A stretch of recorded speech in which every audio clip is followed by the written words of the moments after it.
किसानों पर लाठीचार्ज के विरोध में कांग्रेस ने मोर्चा खोल दिया है। हरियाणा के तमाम जिलों में कांग्रेस कार्यकर्ता सड़कों पर उतरे और सरकार के खिलाफ जमकर रोष जताया।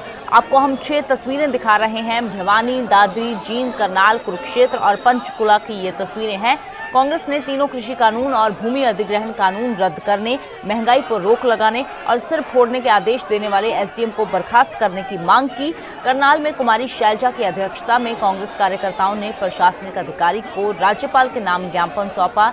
कुमारी शैलजा के मुताबिक सिर्फ अधिकारी दोषी नहीं है, सरकार भी जिम्मेदार है, क्योंकि सरकार के ऑर्डर के बिना ना कोई लाठीचार्ज होता है, ना कोई घटनाक्रम। ये सब कुछ सुनियोजित था। तो ये 6 तस्वीरें आपको दिखा रहे हैं कि करनाल में हुए लाठीचार्ज को लेकर किस तरह से सियासत पूरी तरह से गरमाई हुई है।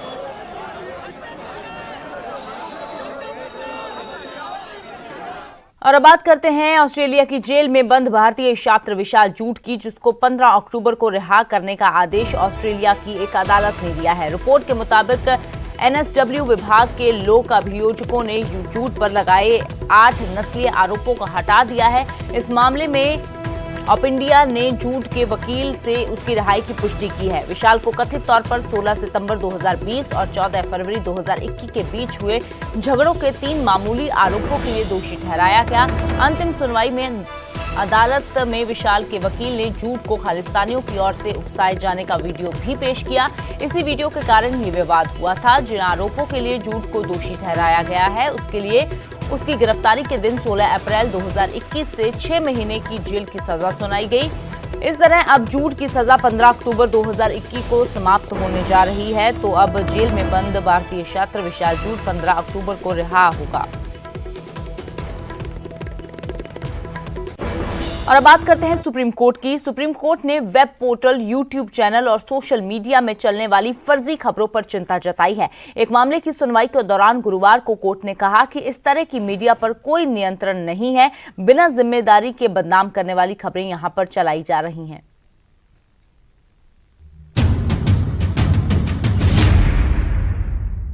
ये खबर नहीं, बदनामी का घर। नियंत्रण नहीं सोशल मीडिया पर, घर घर पहुंच रही झूठी खबर। फर्जी खबरों पर सुप्रीम चिंता। बेजा नहीं है सुप्रीम कोर्ट की चिंता। यह चिंता ऐसी है जिससे आम जन है परेशान। अहम पद और संस्थाएं हो रही हैं बदनाम। अब इसी तस्वीर को देख लीजिए। सड़क पर बिखरा है खून, वर्दी वाले धब्बा मिटा रहे हैं। लोग इसे किसानों का खून बता रहे हैं। सोशल मीडिया पर कहा यह जा रहा है सड़क पर यह खून हरियाणा के करनाल में पुलिस की तरफ से विरोध कर रहे किसानों पर लाठी चार्ज के बाद फैला है। इसके जरिए हरियाणा की सरकार और पुलिस को बदनाम किया जा रहा है, जबकि सच्चाई यह है कि इस तस्वीर का सरोकार जम्मू कश्मीर में हुए आतंकी हमले से है। अब इसी तस्वीर को देख लीजिए। इसे गुजरात के वायनाड के डीपीएस का बताया जा रहा है। यह तस्वीर उस वीडियो की है जिसमें एक आदमी छोटी बच्ची को उसके बालों से खींचकर बेरहमी से पीटता दिखा। दावा किया गया कि वीडियो में दिख रहा शख्स डीपीएस स्कूल का एक मुस्लिम शिक्षक है, जबकि सच्चाई यह है कि यह तस्वीर छत्तीसगढ़ की है, जहां भूत भगाने का आडंबर किया जा रहा है। ये तस्वीरें सिर्फ एक बानगी हैं। वेब मीडिया और यूट्यूब पर हर रोज ऐसी हजारों खबरें चलाई जा रही हैं जिस पर सुप्रीम कोर्ट ने चिंता जताई है। 3 जजों की बेंच की अध्यक्षता कर रहे चीफ जस्टिस एनवी रमन्ना ने कहा, अगर आप यूट्यूब पर जाएं तो आपको दिखेगा कि कैसे आराम से झूठी बातें चलाई जा रही हैं। आम लोगों की तो बात ही क्या की जाए, यहाँ संस्थाओं और जजों तक के बारे में भी बदनाम करने वाली झूठी बातें दिख जाएंगी। इतना ही नहीं, अक्सर सामान्य जानकारी को सांप्रदायिक रंग दे दिया जाता है। इससे देश की भी बदनामी होती है। चीफ जस्टिस यहीं नहीं रुके, उन्होंने आगे कहा, ये प्लेटफॉर्म सिर्फ शक्तिशाली लोगों की सुनते हैं। किसी मामले में ट्विटर, फेसबुक और यूट्यूब से जवाब मांगा जाए तो वे जवाबदेही से पल्ला झाड़ लेते हैं। फेक न्यूज फैलाने पर नियंत्रण की व्यवस्था बनाने की बात कोर्ट पहले से ही कर चुका है। बता दें कि सुप्रीम कोर्ट में तबलीगी जमात से जुड़े एक मामले की सुनवाई के दौरान ये बातें हुई। इस मामले पर अगली सुनवाई 6 हफ्ते बाद होगी। Bureau report, news 18 network. और अब बात करते हैं सरकार की स्वास्थ्य सेवाओं की, जिसको लेकर बेहतर दावे जरूर किए जाते हैं, लेकिन डॉक्टर्स की लापरवाही का खामियाजा मरीजों को भुगतना पड़ता है। वल्लभगढ़ में अस्पताल में अंधेर गर्दी का आलम देखिए कि गर्भवती महिला ने ऑटो में ही बच्चे को जन्म दिया। वल्लभगढ़ एम्स अस्पताल की शाखा का ये पूरा मामला है, जहां डॉक्टर्स और स्टाफ की बड़ी लापरवाही सामने आई है। परिजनों के मुताबिक आधे घंटे तक महिला प्रसव पीड़ा से तड़पती रही, लेकिन कोई भी कर्मचारी मदद के लिए आगे नहीं आया। सवाल ये है कि ये कैसी स्वास्थ्य सेवा है? क्या लापरवाह डॉक्टर्स और स्टाफ पर कार्यवाही होगी? एक ऑटो में महिला अपने बच्चे को जन्म देती है और अस्पताल प्रबंधन को इसकी खबर तक नहीं होती। कुछ नहीं हुआ, गेट के बाहर मैं 10-15 मिनट खड़ी थी। अब मैं नहीं थी, मेरा पता ही नहीं था कि कहाँ डॉक्टर बैठते हैं, कहाँ बैठते हैं, मेरा मालूम नहीं था। मैं ढूंढने लगी, वहाँ से फिर कहले कि नहीं इमरजेंसी में लेके जाओ। वहाँ गई तो वहाँ 10 आउट लग गया था, दोनों मिला के आधा घंटा हो गया। और थोड़ी देर के बाद निकल के आई, मैडम ले गई अंदर।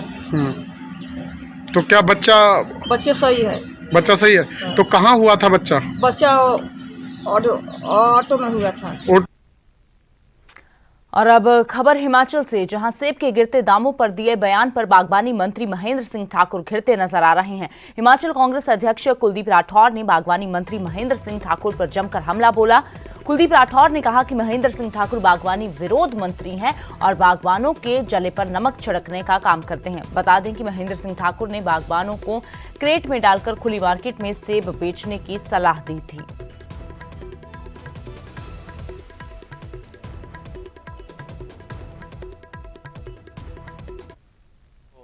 कितने वर्षों से बागवानी मंत्री है, क्या उन्होंने बागवानों की सुध ली? अब जब बर्फबारी हुई, ओलावृष्टि हुई, कभी वो बागवानों से मिलने गए, किसानों से मिलने गए? उनका क्या योगदान रहा है? मैं तो हमेशा कहते आया हूँ कि वो बागवानी विरोधी हैं। और अभी जब जो हमारा सेब बहुल क्षेत्र है, वहाँ बहुत जो है मातम का वातावरण है, क्योंकि जिस ढंग से दामों में गिरावट आई है, बागवान जो है गाड़ी में डालो और खुले में मार्केट में बेचो।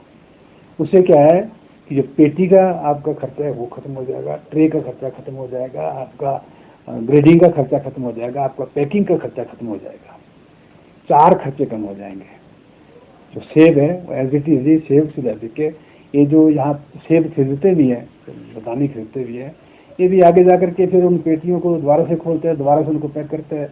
तो जो हमारा ओवर एक ऐसा सेब जो है जो 25 से 28 किलो चले जाता है 18 से 20 वाली पेटी में, वो भी उसका फायदा भी हमारे बागवान में। और अब खबर कांगड़ा के नूरपुर से, जहां के मलकाल इलाके में 2 गुटों में खून संघर्ष हो गया। जमकर लाठी डंडे बरसाए गए। एक गुट के लोग परिवार के लोगों पर कहर बनकर टूटे। क्या महिलाएं, क्या बुजुर्ग, जो सामने आया उस पर लाठी डंडों से हमला बोल दिया। और यहाँ भी इस जानलेवा हमले की वजह जमीनी विवाद ही बताई जा रही है, जिसको लेकर एक दूसरे की जान के दुश्मन बन गए ये लोग।